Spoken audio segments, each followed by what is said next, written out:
Rreth 6.000 hektar tokë bujqësore në territorin e Bashkisë Gjirokastër janë siguruar me vaditje të rregullt gjatë muajve të verës. Ndërhyrjet në rrjetin vaditës kanë synuar garantimin e ujit për sipërfaqet e mbjella dhe mbështetjen e fermerëve vendas në përballimin e temperaturave të larta dhe thatësirës së sezonit. Bashkia e Gjirokastrës ka ndërhyrë në rehabilitimin dhe mirëmbajtjen e rrjetit vaditës në disa njësi administrative ku infrastruktura ishte dëmtuar apo kishte nevojë për ndërhyrje. Përmirësimi i sistemit ka bërë të mundur furnizimin me ujë të tokave bujqësore dhe krijimin e kushteve më të mira për zhvillimin e prodhimit vendas. Sipërfaqe të konsiderueshme bujqësore shtrihen në zonat e Cepos, Antigones, Lunxhërisë dhe njësi të tjera administrative, ku vitet e fundit fermerët kanë investuar në kultivimin e vreshtave, drufrutorëve, ullinjve dhe kulturave të tjera bujqësore. Vaditja e rregullt është një prej faktorëve kryesor për garantimin e prodhimit dhe ruajtjen e investimeve të fermerëve. Specialistët e bujqësisë theksojnë se krahas investimeve publike, rëndësi ka dhe mirëmbajtja e rrjetit vaditës nga vetëpërdoruesit. Fermerëve u bëhet apel që të tregojnë kujdes me kanalet dhe kolektorët vaditës, duke shmangur dëmtimet dhe veçanërisht depozitimin e mbetjeve urbane, të cilat pengojnë qarkullimin e ujit dhe dëmtojnë funksionimin e sistemit, sipas Tomor Sheut, përgjegjës në Agjencinë e Bujqësisë Bashkia e Gjirokastrës.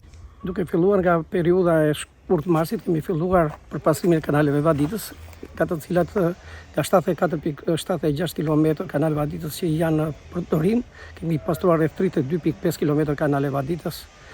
Sipërfaqja e tokës së mbuluar në ujë nga fermerët është 5.760 hektar, nga të cilët përfitojnë 650 fermerë nga sezoni i vaditjes që aktualisht ne jemi duke punuar.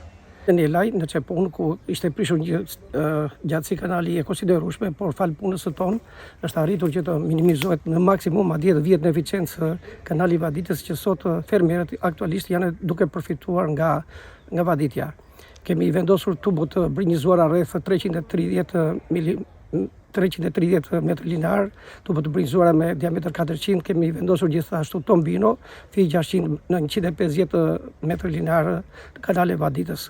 Kjo është bërë kryesisht në njësitë administrative Cepo, Lunxhëri, Picar dhe Odrie.